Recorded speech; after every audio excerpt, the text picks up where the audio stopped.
मेरा क्वालिफाइड है और 138 नंबर लाए हैं, 130 है, जबकि 138 नंबर में हमारा पास करने कट ऑफ से ज़्यादा मार्क्स है, फिर भी मेरा पीएच में नहीं लिया गया।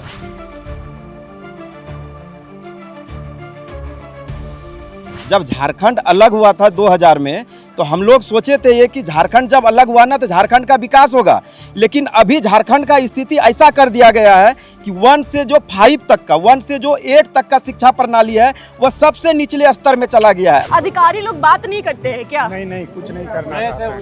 अभी कोई रिस्पॉन्स नहीं देते? कोई रिस्पॉन्स नहीं लिए। मेरा भी नॉर्मलाइजेशन करके 144 से कर दिया गया है 52.97। यदि जेएसएससी से गलती हुई है तो उसको सुधार करते हुए, नॉर्मलाइजेशन में अंक में सुधार करते हुए उसको रॉ मार्क्स के आधार पर उसको फ्रेश डीवी लिस्ट दिया जाए। झारखंड की शिक्षा व्यवस्था का आपको हाल दिखाए। मान लीजिए कि आप कोई परीक्षा में बैठे हुए हैं और उस परीक्षा का क्वालिफिकेशन मार्क्स 140 है और आप 150 नंबर लेकर आ गए हैं, लेकिन बाद में कुछ नियम बदलता है और कहा जाता है कि आप महज 17 ही नंबर लाए हैं, उससे भी कम, और उसके बाद कहा जाता है कि आप ये एग्जामिनेशन में क्वालिफाई ही नहीं है, मतलब 150 से सीधे 17। और ये किसके तहत? तो नॉर्मलाइजेशन के तहत। और नॉर्मलाइजेशन कैसे हुआ है नहीं पता है। जेएसएससी कार्यालय के बाहर फिलहाल मौजूद है और ऐसे ही जेटेट के कई सारे अभ्यर्थी मौजूद हैं, झारखंड के अलग अलग जिले से आए हुए हैं, और इनकी शिकायत यही है कि आखिर किस तरीके से नॉर्मलाइजेशन किया गया, कैसे मार्क्स को घटा दिया गया है। हम इनसे ही जानकारी लेते हैं। कहाँ से आए भैया? दुमका से जी। क्या परेशानी लेकर जेएसएससी कार्यालय है कि हम लोग रो मार्क्स में पास थे, ठीक है, क्वालिफाई थे, 150 नंबर था। उसके बाद किस आधार पे ये नॉर्मलाइजेशन किया जिसका कि मेरा 80 से 82 नंबर घटा दिया गया, ये किस आधार पे किया गया? और हम लोग को और डीवी लिस्ट में सिलेक्शन भी नहीं हुआ और डायरेक्ट कहता है कि आप डिस्क्वालीफाई कर गए। किस आधार पे किया गया ये? मतलब क्वालिफाइंग मार्क्स पहले कितना था?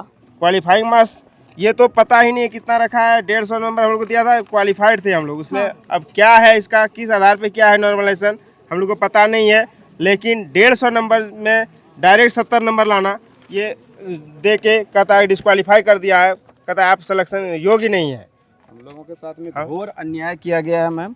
हम लोग गोड्डा जिला से आए हुए हैं, लगभग 450 किलोमीटर दूरी से आए हुए हैं, और कहा जाए तो हम लोगों के साथ में घोर अन्याय हुआ है।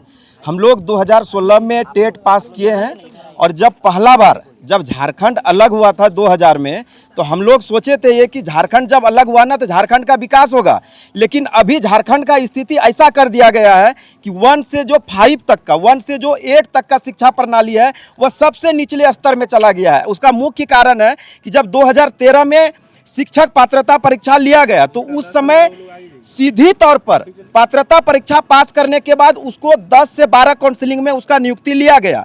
उसके बाद 2016 में जो हम लोगों का शिक्षक पात्रता परीक्षा लिया गया तो हम लोग उसमें लगभग 91,000 स्टूडेंट थे, लगभग 16,000 हम लोग क्वालिफाई किए थे। उसी का 7 साल बैठा देने के बाद हम लोगों को 2023 में सहायक आचार्य के लिए 2601 नियुक्ति के लिए हम लोगों को वही टेट पास वाले को बुलाया गया। हम लोग उसमें भी क्वालिफाई हो गए हैं मैडम, देख सकते हैं।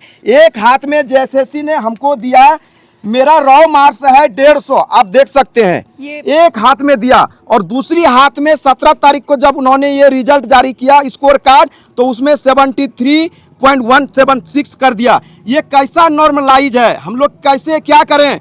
हम लोग जब उच्च पदाधिकारी शिक्षा सचिव महोदय से बात करने के लिए चाहते हैं तो हम लोगों से कोई बात करने के लिए तैयार नहीं होते हैं, और बार बार कभी 2 बजे आइए, कभी 4 बजे आइए, इस तरह करके हम लोगों को बार बार बलगला के यहाँ से भगा दिया जाता है। आखिर हम लोग क्या करें? हम लोग जोरदार आंदोलन करेंगे और नहीं होता है मैम। हम लोग अगर देखिए, हम लोग अगर गलत हैं तो आप हमको इस पैर में बांध के मारिए, लेकिन हम लोगों के पक्ष में अगर न्याय है, हम अगर योग्य हैं तो हमको नियुक्ति दिया जाए, अन्यथा हम अपना बीवी बच्चा लेके आएंगे और यहीं भूख हड़ताल पे बैठेंगे और हम लोग गाड़ी के चक्के के अंदर भूख हड़ताल करके बिना भोजन किए हुए सब मर जाएंगे मैम। हम लोगों के साथ में अन्याय नहीं, घोर अन्याय किया गया है। झारखंड सरकार हम लोगों के साथ में घोर अन्याय कर रहा है। आप देखिए, एक हाथ में उनका है PDF फाइल निकलवा के रखे हैं, आप देख सकते हैं, इसमें 56 है, तो इसमें 21 कर दिया है, इसमें 94 है तो कम करके 52 कर दिया है, किसी का 2 कर दिया है, किसी का -17 कर दिया गया है। ये कैसे अन्याय है? हम लोग सभी आए हुए हैं, कोई गोड्डा से 400 किलोमीटर, कोई 500 किलोमीटर दूरी से आए हुए हैं मैम।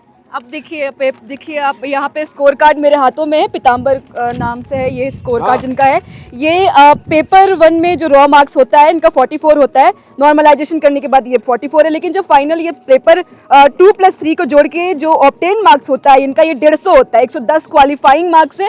लेकिन जब नॉर्मलाइजेशन होता है तो 73 हो जाता है, मतलब 110 में क्वालिफाइंग मार्क्स है, 150 मार्क्स इनका रॉ मार्क्स आता भी है। लेकिन आखिर किस तरीके से ये नॉर्मलाइजेशन होता है इसकी पारदर्शिता जो है बताया नहीं गया है, कैसे नॉर्मलाइजेशन किया जा रहा है, लेकिन उसके बाद मार्क्स जो है 73 हो जाता है। इसी को लेकर ये जो जेएसएससी कार्यालय के बाहर आए हुए हैं और मेरे पास ऐसे बहुत स्कोर कार्ड है। और भी आइएगा ना, क्या आप अपना स्कोर कार्ड दिखाइए, क्या कुछ है आप लोगों का परेशानी। तो ये आपका नाम क्या हुआ? जय किशन जी। इनका भी आप देखिएगा तो ये भी सेम वैसी ही है कि 100, देखिए आप यहाँ पे आप देखिएगा तो 117 रॉ मार्क्स इनका 117 है पेपर 2+3 को जोड़ के, और कितना आता है इनका नॉर्मलाइजेशन करने के बाद? सिर्फ 10 मार्क्स, सिर्फ 10 मार्क्स, सिर्फ 10 मार्क्स। किस तरीके से नॉर्मलाइजेशन हुआ है? मैम क्या बताएंगे हम, कैसे किया नहीं किया। 117 का सिर्फ 10, सिर्फ 10। यहाँ पे देख सकते हैं पेपर 2 का 48 का सिर्फ 3 नंबर दिया है। और यहाँ इसका रिस्पांस की हम अभी फिलहाल जमा कर दिए ताकि कोई दिक्कत न हो उसको मिलाने में। सारा पेपर जमा किए, जो पेपर जमा किए सारा हम टिक मार दिए, जो उनको दिए अभी हम, उन्होंने अभी रिसीविंग दिया कि ठीक इसके ऊपर पे बाद में कार्रवाई की जाएगी। अधिकारी की तरफ से कोई अधिसूचना आई थी क्या कि 137 में 36, 137 का यहाँ पे 36 किया गया? पेपर 1 का नॉर्मलाइजेशन नहीं हुआ है, पेपर 2 और 3 का हमें नजर आ रहा है कि नॉर्मलाइजेशन किया गया है, और 137 का ये 36 कर दिया गया। तो किस तरीके से किया गया है? कुछ डेट में देख लीजिए, मेरा 64 मार्क्स है। असिस्टेंट टीचर फॉर क्लास 1 और 5 लैंग्वेज अंगिका में इनका मार्क्स ऑब्टेन है 97, ठीक है। और इसके बाद नॉर्मलाइजेशन में ये भी कम हो जाता है। आपका दिखाइएगा मैम, कहाँ से आई हैं आप? जी मैं गुमला से आई हूँ। गुमला से। आप जी लोग हाँ। कैसे आए यहाँ पे? जी हम लोग बस से आए। कोई बस से, और कब पहुँचे? कोई ट्रेन जी से, हम लोग से 12 बजे पहुँचे, फिर कोई वहाँ रात से से ही आ फिर गए। स्कूटी से आए। तो मैं तो एसटी कैटेगरी से आती हूँ। हम लोग को ये क्वालिफाई नंबर ये 1 पेपर में था, उसमें तो हम लोग हो चुके हैं, लेकिन जो 2nd और 3rd पेपर में उसमें भी नॉर्मलाइजेशन करके घटा दिया है। कुड़ुक पेपर में 42 किया है और ये जनरल में 7 दिया है, जबकि हमको ये टोटल 130 था, उसमें हमको ये 96 नंबर लाना था। हम लोग ये एसटी कैटेगरी में 96 नंबर से पास होते हैं, लेकिन हम लोग को घटा करके केवल नंबर दिया है 49 दिया है। तो हम कैसे कह सकते हैं कि मेरा नाम डीबी में आएगा? मतलब ये एसटी कैटेगरी से महिला आती हैं और इनका देखिए ये महिला जो है जिस तरीके से बताई निर्मला जी कि इनका भी पेपर जो 2 है उसमें 65 का 42 किया गया नॉर्मलाइजेशन करने के बाद, 65 का ये पेपर 3 में डायरेक्ट 7 कर दिया गया, और कुल मिला के पेपर 2 और 3 को जब जोड़ा गया तो 130 इनका मार्क्स आ रहा था। और कितना कट ऑफ था एसटी कैटेगरी का? 96 नंबर से पास। 96 नंबर। और उसके बाद देखिए जब नॉर्मलाइजेशन होता है तो सिर्फ और सिर्फ 50 नंबर के आसपास इन्हें मार्क्स दिया था, 130 से डायरेक्ट 50, मतलब आधे से भी कम। तो ये कौन सा तरीका से नॉर्मलाइजेशन किया जा रहा है? अधिसूचना 140 का 16 हमने आपको बताया था कि 140 का इनका 16 किया गया। तो कोई डेट आप लोगों को आया होगा ना, कोई नोटिफिकेशन कि किस तरीके से नॉर्मलाइजेशन होगा? जैसे कोई नोटिफिकेशन हम पीएच है, देखिए मेरा कोई काम नहीं करता, हाथ एक साइड खत्म, एक ही साइड बता जिंदा के लिए बस एक ही साइड है। मतलब दिव्यांग कोटे से आप? दिव्यांग कोटे से, लेकिन बात है कि ईडब्ल्यूएस है मेरा। हाँ। लेकिन जब दिव्यांग कोटे से आए तो प्रेफरेंस हमको दिव्यांग कोटे में देना चाहिए ना, सो नहीं दिए, जबकि दिव्यांग कोटे का 130 है, देखिए चला नहीं सकते, 130 है पास करने के लिए कट ऑफ मार्क्स। देख दीजिएगा भैया, 130 मार्क्स दिव्यांग, ये जो हमारे साथ भैया मौजूद है, 130 मार्क्स इनका दिव्यांग कोटे का है। और मेरा क्वालिफाइड है और 138 नंबर लाए हैं, 130 है, जबकि 138 नंबर में हमारा पास करना कट ऑफ से ज़्यादा मार्क्स है, फिर भी मेरे पीएच में नहीं लिया गया। और आपका क्यों? और इसको ईडब्ल्यूएस करके हमको हटा दिया गया। तब प्राथमिकता पीएच को देखिए 1 साइड काम नहीं करते, बैठेंगे आप गिर जाएंगे। नॉर्मलाइजेशन के बाद भी आप कट ऑफ में हो गए थे? नहीं, हाँ नॉर्मलाइजेशन था तो उस समय हम नहीं आए थे, क्योंकि हम जान रहे फेल हो गए, लेकिन देखिए नॉर्मलाइजेशन के बाद हम पास हैं, फिर भी हमको नहीं लिया गया। क्यों नहीं लिया गया? पता नहीं, वही आवेदन दिए हैं, अब सूचना नहीं, जब पूछना आए थे कि क्या होगा इसका कारण। यहाँ पर हम 3 बार आए हैं, 6 को आए हैं और 11 को आए और पिछले एक बार आए थे और रिजल्ट ने उसके बाद 3 बार आए हैं। 3 बार आया, तीन 3 बार बार आए। क्या हुआ अंदर से? कुछ भी नहीं पता, डीवी के बारे में कभी नहीं आवेदन आया। लास्ट में फिर हम आए आवेदन लिख के आए कि 130 मेरा पीएच में है, जबकि कट ऑफ मार्क्स नॉर्मलाइज करके 130 है और मेरा नाम 138 है, तो ज़्यादा मार्क्स है, फिर भी मेरा नहीं उठाया गया है नॉर्मलाइजेशन में। अगर मैंने बहुत लोग कहते क्या हैं नाम है आपका? रामनंदन सिंह, कहाँ से आए? हजारीबाग से। हजारीबाग से। पहले बोला गया था एक भी सीट नहीं है, अब देख लीजिए प्रैक्टिकल कि मेरा हाथ पर कुछ भी काम नहीं करता है, बैठेंगे तो गिर जाएंगे, मेरा परिवार कैसे चलेगा, हम जिंदा कैसे रहेंगे। यहाँ पे कैसे आए हैं?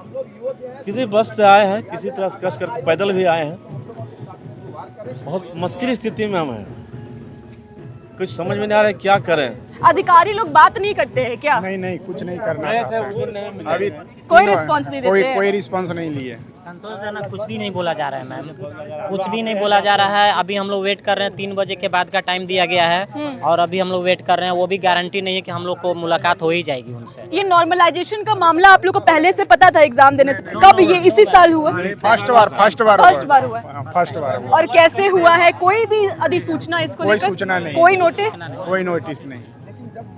कहाँ से भैया, आपके क्या परेशानी है? बहरागुड़ा से। देखिए, जो स्कोर कार्ड जब जारी किया गया था, आपका रॉ मार्क्स जब जारी किया गया था, मेरा 141 आया था और जब स्कोर कार्ड जारी किया गया उसमें सिर्फ 9.137 है, 5 1.8 है, मतलब दोनों मिला करके 60 कर दिया गया, जो कि 141 था मेरा। 141 का इनका भी ये इनका भी वही मामला है। 141 मार्क्स इनका ऑब्टेंड हुआ था। क्वालिफाइंग मार्क्स 96 था, 96, और लेकिन जैसे ही नॉर्मलाइजेशन होता है तो इनका भी 60 कर दिया जाता है। तो सवाल ये है कि नॉर्मलाइजेशन किस तरीके से किया जा रहा है, कोई अधिसूचना नहीं, कोई नोटिस नहीं, किस तरीके से मार्क्स दिया जा रहा है, ये एक पारदर्शिता होनी चाहिए, जो कि जेएसएससी कार्यालय के बाहर ये लोग मौजूद है और अभी तक कोई भी इसकी जानकारी नहीं मिली है। फिलहाल ये अलग अलग जिले से आए हुए। आप कहाँ से आए हैं? पलामू जिले से आए हुए, डाल्टनगंज शहर से। आपका क्या है? मैम मेरा भी नॉर्मलाइजेशन करके 144 से कर दिया गया है 52.97।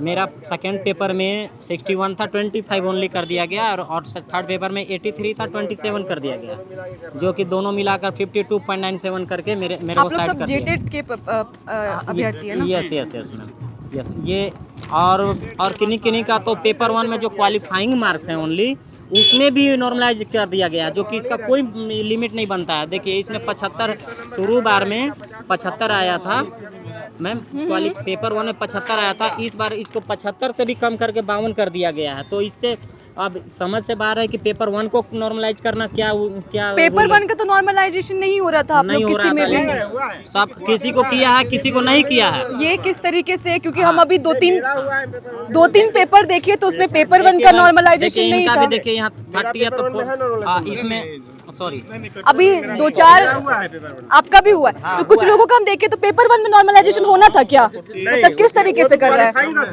पेपर 1 सिर्फ क्वालिफाइंग था मैम, इनका 48 पूरा उसमें भी नॉर्मलाइजेशन करके किसी का बढ़ा दिया, किसी का घटा दिया है। पेपर 1 जो क्वालिफाइंग है वो बहुत सारे लोगों का भी हम पेपर देखे तो किसी का भी उसमें जो नॉर्मलाइजेशन है जो नहीं किया गया। लेकिन अभी हम इन भैया का जब देखे, पंकज कुमार आपका, तो इसमें पेपर 1 का भी नॉर्मलाइजेशन हुआ है। मतलब कोई पारदर्शिता नहीं है कि किस तरीके से नॉर्मलाइजेशन किया जा रहा है, कुछ भी आइडिया नहीं है। अब स्टूडेंट्स एग्जाम देने जाते तो क्या इनको ये जानकारी नहीं होनी चाहिए किस तरीके से इन्हें मार्क्स मिल रहा है?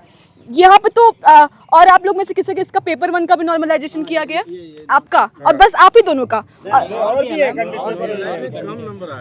हाँ, कम। कब क्या मांगे आप लोगों की? हम लोग नौकरी चाहिए। अभी क्या मांगे? हम डीवी के लिए बुलाना था कि डीवी कब होगा, मेरा नाम नहीं आया अभी तक। जो रॉ मार्क्स में पास है सबका डीवी में जी हम लोग जब जेएसएससी सुधार करते हुए हम लोग का करते हैं ना, इस तरह से हम लोग को साइड कर दिया गया तो हम लोग को संतुष्टि तो नहीं है।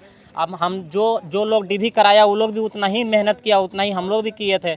तो ये किस तरह से हुआ है, ये हम लोग को क्लियर किया जाए। क्या कुछ कह रहे थे? यदि जेएसएससी से गलती हुई है तो उसको सुधार करते हुए, नॉर्मलाइजेशन में अंक में सुधार करते हुए, उसको रॉ मार्क्स के आधार पर उसको डीवी फ्रेश डीवी लिस्ट दिया जाए। ठीक है।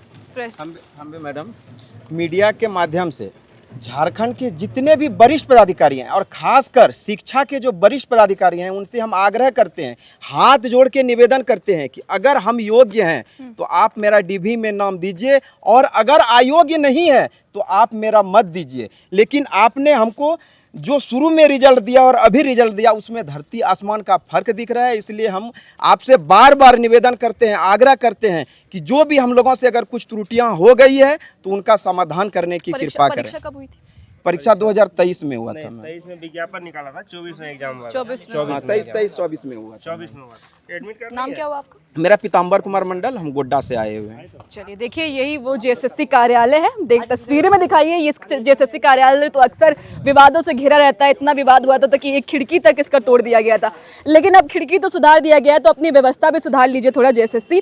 और हर वक्त ये झारखंड में जो परीक्षा जो जेएसएससी का निकलता है विवादों से घिर जाता है, और इस बार जो विवाद है आपको हमने सुनाया क्या कुछ मामला है। फिलहाल इस खबर में क्या कुछ होता है हम आपको अपडेट्स देते रहेंगे। फिलहाल इस खबर में इतना ही, और ऐसी खबरों के लिए देखिए लोकतंत्र 19। मेरा नाम रितिका शर्मा है, तब तक जोहार रहेगा।